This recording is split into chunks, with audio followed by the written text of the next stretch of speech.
viewers, I welcome you to this special program, Zambia Young at 50. As you know, Zambia is celebrating its 50th independence anniversary this year. We are right now in State Lodge area where we are going to interview our special guest for this program.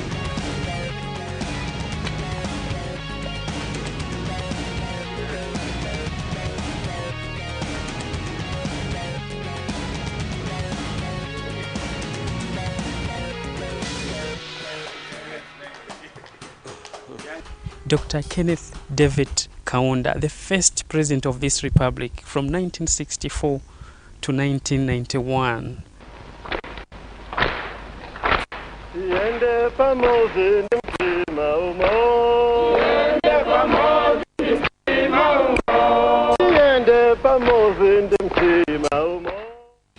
I'm your host, Owen Mianza, and this program looks at Zambia in the last 50 years. This program is brought to you by Satellite Graphics Network, and it is sponsored by Californian Beverages, the manufacturers of Zambia's favorite drink, Apomax. So we'll go for a short break. After the break, I'll be welcoming my guest, so stay tuned.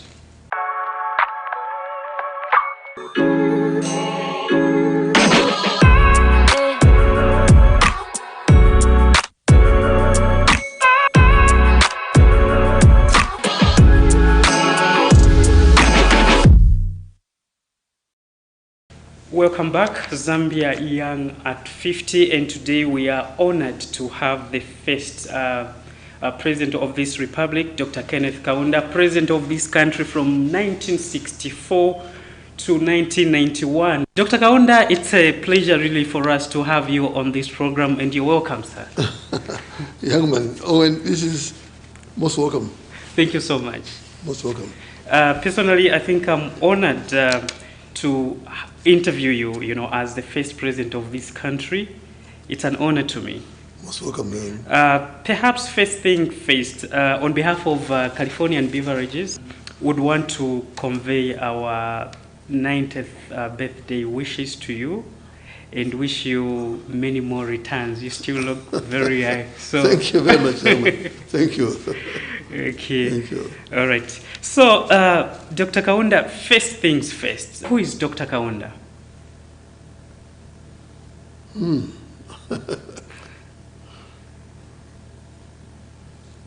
He is last born child of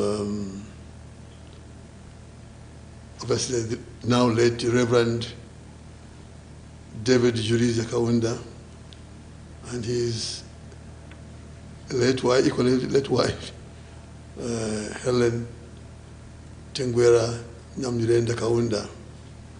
They came from a place called Nyasaland. Okay. Those days, they are called Malawi today. No, yes. And my father came to Chinsali, my birthplace, my home, in 1904. First of all, he was going to be sent to South Africa by the missionaries, Livingstonia Mission, but they changed that. He was going to be sent to Salisbury, Harare today. Again, they changed that, and they sent him to Chinsali for my fortune. And he came over there and he began teaching, spreading the gospel, obviously in a very effective manner. Why do I say that? I say so because Sina Chief Nkuna liked very much what he was preaching. And he summoned him to the palace one day and he said, "Young man, the message you're spreading here is very important. And I want you to go back wherever you come from. Go and get married there and bring your wife with you to come and continue doing what you're doing now. My father obeyed. I went back to Nyasaland in those days. The following year, 1905, he came back. He went back to Chinsali with his wife. That's how they began to work in Chinsali district. God gave him the wonderful gift of so many children, and I was the last one. Interesting. I was the last one in 1924, and on the 28th of April. 28th of April, yes. And I was fortunate to grow up under that late old man's guidance. I actually did visit your place, your birthplace, and where your umbilical cord is buried. I did visit. Thank you. Thank you. Yeah. Thank you. Okay, so yeah, you did grow under the guidance of yes, your father, yes, Mr. Kaunda. Yes. Okay. Reverend Kaunda. Okay. Well, you've explained about your parents, where they came from, and where you were born, and you were the last born, actually. When did you get married, and the children that you have?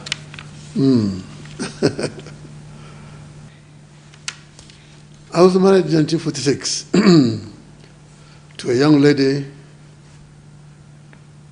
whose parents had lived in Chinsali district. Okay. Because her father was working for a shop called Mandala Shop. In 1928, when she was born. Oh, okay. Her parents were in Chinsali district. Okay. Running Mandala Shop. When time came for her to be born, my mother was asked to go and help her mother. Oh. So my mother received her in this world. And they were there a little more. And then both of her father transferred them to Mpika, okay. Boma, Mpika district. And were there in 1946. And my mother used to go to the copper belt of Chinsali to help with the program of spreading the gospel. Okay. She was doing that, and when she was passing through Mpika, she remembered that she had received this little girl sometime back. And so she stopped there each time she was passing through Mpika. And she was very happy that her own reception worked so well. Oh, okay. And she was very happy with the girl. And in 1946, when she passed through there, she came back to home and told me, "Young man, I think you should pass through Mpika. Look at this girl." She was. So I went there and I was very happy. Okay. Very happy. I went back home. You had not developed interest now in this young, beautiful lady? I hadn't seen her. You had not seen her? I had not seen her. Okay. And I didn't even know that my mother had received her. But this time, my mother explained to me, so the girl you pass through Mpika, I received that girl. Okay. And she's doing very well. I think you should go there. Oh. And I passed through there, and I found that she'd gone, he had done a teaching course. She was a teacher. You were a teacher? I was a teacher. Okay, in Chinsali? She's Luwa Mission. Luwa Mission, okay. Luwa Mission. And then my place found my father, Church of Scotland. And So I went to Mpika. In 46, I said, no, we must get together.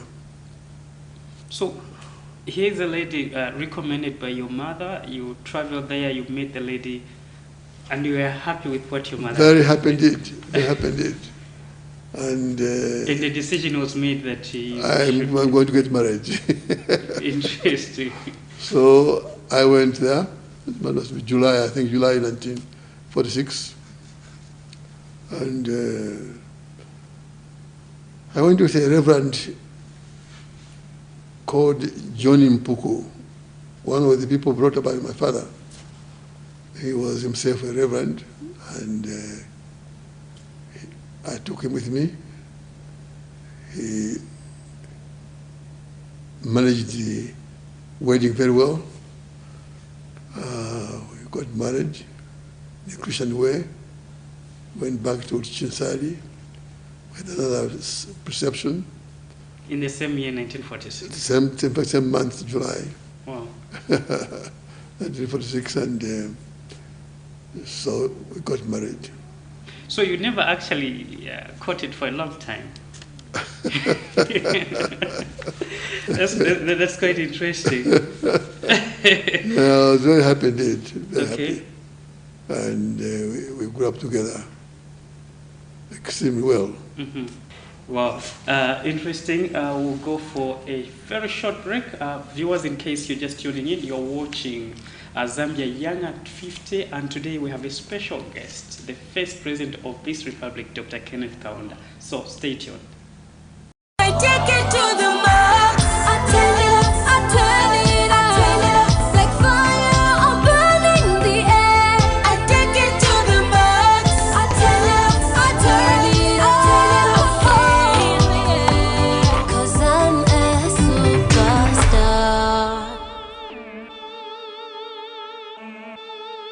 Apple Max, now in new 500 mils.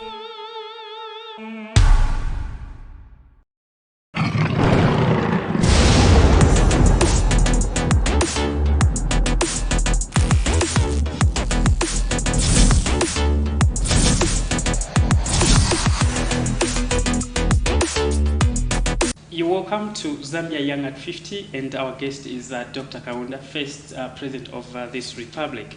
We got these 9 children God gave us. We adopted one, so there were 10. Okay. The kids grew up very well. We're fortunate. But unfortunately, the third born was developing very well in politics. That didn't please the Chiluba group. And the boy was assassinated.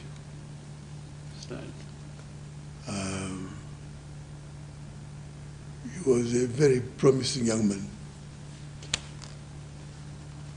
Oh, that happened. Mm-hmm.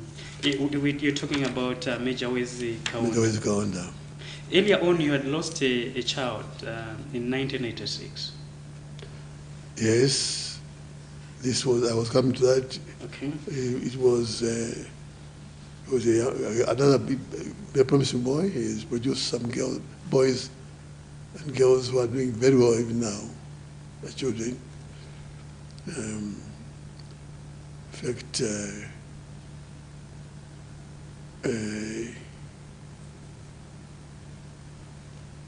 he died of AIDS. And but the children he left behind have done very well up to now. We adopted one young man, one child. Sorry, maybe still on this child. I know I was too young at school. You came out strong to tell the nation that your son had died of AIDS. Yeah. Correct. What made you to come out in the public? Because I remember by then, I think there was a lot of stigma about this HIV/AIDS. Correct. Well put, young man. Owen, we had to do that. My wife and I had to do that because we were leaders of the nation. And there was so much stigma around this disease of AIDS, HIV and AIDS. We thought we had a duty to begin to put things right. So we agreed that we were going to make this public, that our son, in fact, had been working from Ndola. Okay. But when he became serious, we moved him away from Ndola back to Lusaka. And he stayed with us at State House. Again, this was part and parcel of our process of helping the nation to understand that this must be treated as a disease, not something which would be looked down upon as something which must not be talked about. So we were doing that, and when he passed on from State House, and we began to explain now what had happened. That process made it very clear that our young man had died of AIDS. That was part and parcel of trying to fight this disease, of fear of this disease. And I think that helped quite a lot. So that's that. And this child we developed, we had adopted.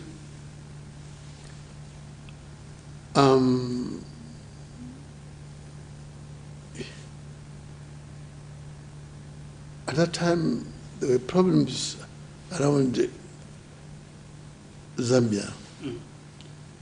And some children came from parents which also came from some neighboring countries. And one child was found in the streets, and when we came to hear about this, we adopted the child. Okay. And he has grown up with us very, very well indeed. Okay, that's good. This is who, Chola? Chola. Okay. Chola. Good. What is he doing? Chola, we almost an engineer now. Okay.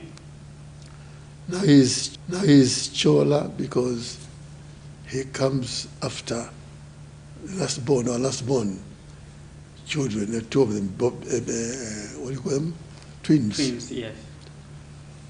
And in our language, Chola means one who comes after twins. Twins, okay. But we're very happy we're able to contribute something to God's creation in that way. We went to school, Canada, many places. So you were blessed with 9 plus Chola you adopted, and now the 2 are late. 2 are late now. So we'll go for a short break.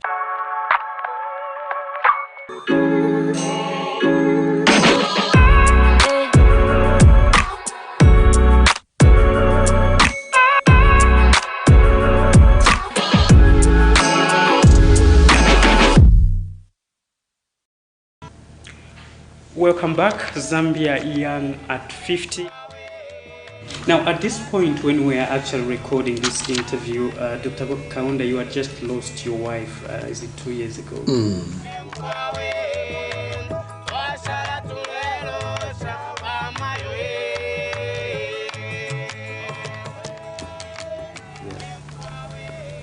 I was coming to that.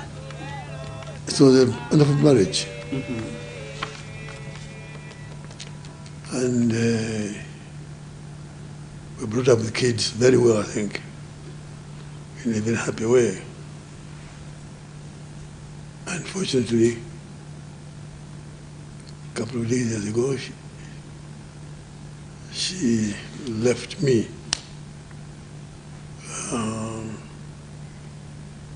It was an extremely terrible thing. We had grown together very well, brought up our children very well, and I didn't think that she would live like that. But somehow it happened, to my shock. And, well, we look to God. We look to God. It has happened. I want to believe that he is in the hands of the Lord now. I don't doubt that at all, because of the way she lived. I'm sure she is received by God, his kingdom. And the kids she left behind are doing quite well. She contributed to their development, to their schooling, and